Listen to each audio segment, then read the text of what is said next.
КСДПнын депутаты базардан адамды бычактап салды. Кыргызстанды 8 жылдан бери эмне деген партия башкарып жатат. Президент Сооронбай Жээнбековдун согушка барып дайынсыз жоголгон чоң атасы Пирназаров Жээнбек кайсы жерге көмүлгөнү табылды. Ар бири $14.500 алынган 128 камера унутула электе Бишкек жебине 24 миллион сомго видео камера сатып алуу боюнча тендер жарыяланды. Электр станциялары мамлекеттик ишканасы Бишкек жылуулуу электр борборуна видео көзөмөл орнотуу үчүн тендер жарыялады. Стратегиялык объект болуп саналган жебдеги абалды көзөмөлгө алыш керек деген мекеме аралык комиссиянын сунушу менен ишканага видео камералар орнотулган жатат. Бул тууралуу электр станцияларынын басма сөз кызматы маалымдады. Видео көзөмөл системасына жебдин бардык аймагын камтыган 55, технологиялык системасын караган 155 камера кирет. Ошондой эле анын курамында тартылган материалдар сакталчу видео архив дагы болмокчу. Эске салсак, Бишкек жебин Кытай кредитине модернизациялоонун алкагында дагы видео камералар сатылып алынган. Анда 128 видео камеранын баасы $1.700.000 же ар бири $14.500 деп элдин оозун ачырган.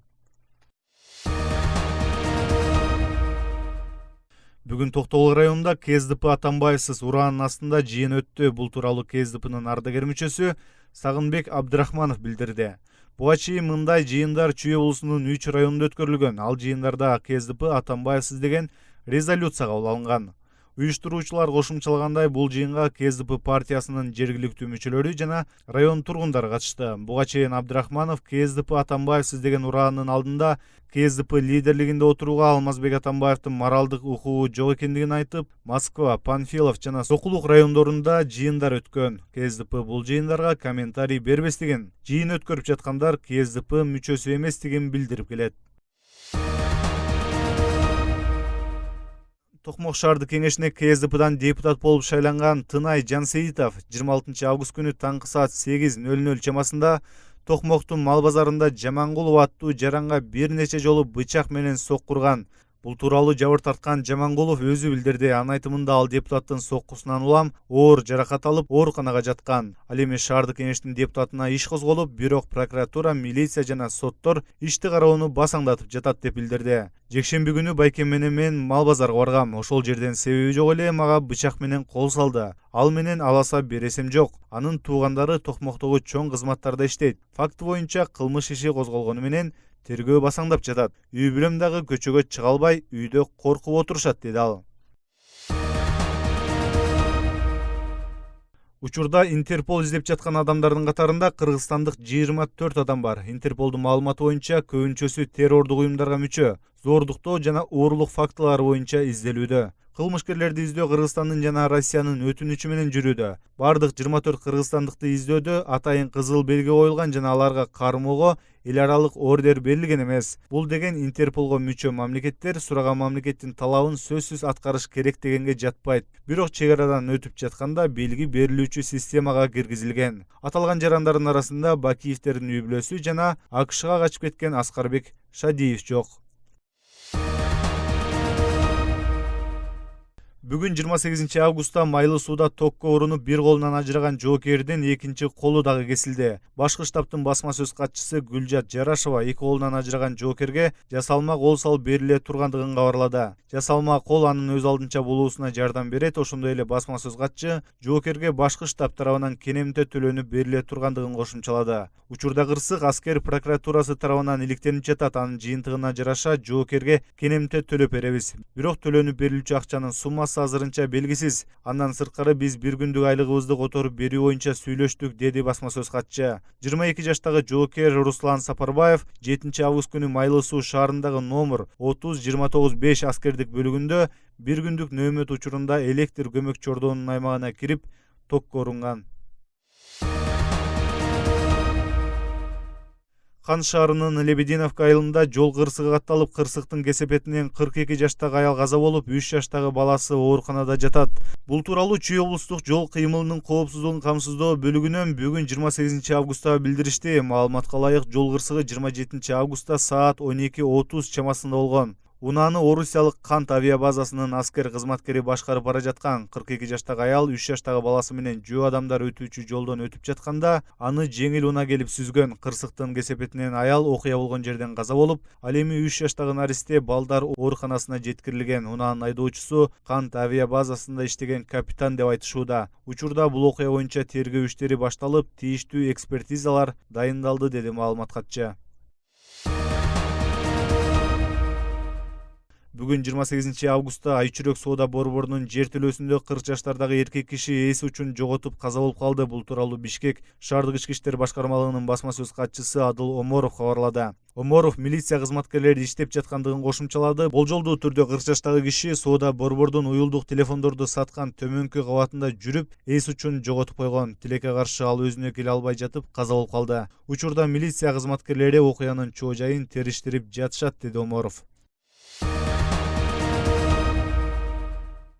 Өлкөдө автоунаа, турак жай, жер салыктарын төлөөчүлөр үчүн салык кызматтары саат 10-го чейин иштеп жатат. Салык органдарындагы кызматчылар салык төлөө мөөнөтү аяктаганга чейин эртең мененки саат 9-дан кечки 10-го чейин дем алыш күндөрү дагы иштешет. Бул тууралуу мекеменин басма сөз кызматы кабарлады. Ошондой эле салыктарды айрым банктар, төлөм терминалдары, мобилдик жана интернет банкинг аркылуу төлөөгө болот. Автоунаалардын салыгы 1-сентябрга, ал эми турак жай жана жер салыгы 2-сентябрга чейин төлөнүшү керек. Өз убагында салык төлөбөгөн жарандарга 2000 сом өлчөмүндө айып салынат.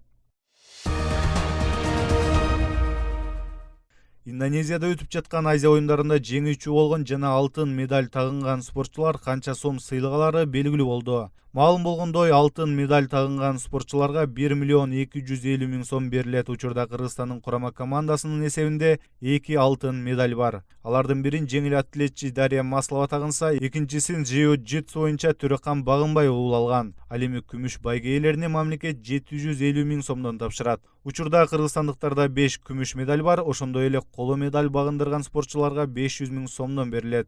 Кыргызстандын курамасы азырынча 9 коло байгеге ээ болду.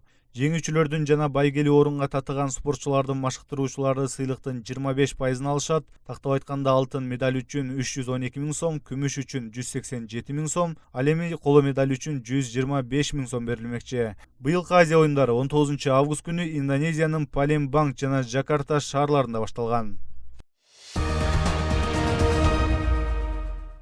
Президент Сооронбай Жээнбековдун улуу ата мекендик согушта дайынсыз жоголгон чоң атасы Жээнбек Пирназаров табылды. Маркумдун өздүгүн жана анын курман болгон жерин Кыргызстандагы ата мекендик согуштан кайтпай калгандардын дайын дарегин издөө боюнча иликтенген Эрдик коомдук фонду тапты. Өлкө башчысы чоң атасынын табылганынан кабардарбы? Кийинки сюжетте. Идим экөөбүз 3 сүрөттү көтөрүп чыктык. Бул мен көтөргөн сүрөт. Бул Пирназаров Жээнбек менин чоң атам. Бул экөө эки уулу бир үлөдөн 3 согушка чыккан. Чоң атабыз дайынсыз жок. Эки уулу согуштан жарадар болуп келген. Алды Кызыл Туу ордени менен сыйланган, медалдар менен сыйланышкан. Президент Сооронбай Жээнбеков ушул жылы 9 майдагы Өлбөс полк жөө жүрүшүнө улуу ата мекендик согушка барып, дайынсыз жоголгон чоң атасы Жээнбек Пирназаровдун сүрөтүн көтөрүп чыккан.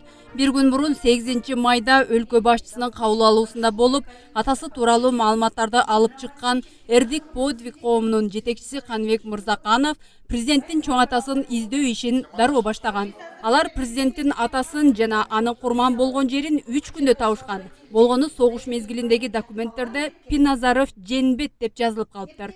Деген 27 апрелде 44-жылы экинчи Конотопская больница деп. Госпиталь. Госпитальда, значит, бул оор жарадар болуп, анан ошо ранениядан курман болду, каза болду. Биз бул информацияны бергенбиз аппарат президентага. Но это недостаточно экен. Анан кийин биз заявление менен посольство Украинага бардык. Мындай, биз подтвердить деп. Обращаемся с просьбой подтвердить точное место захоронения красноармейца Пирназарова Жээнбека.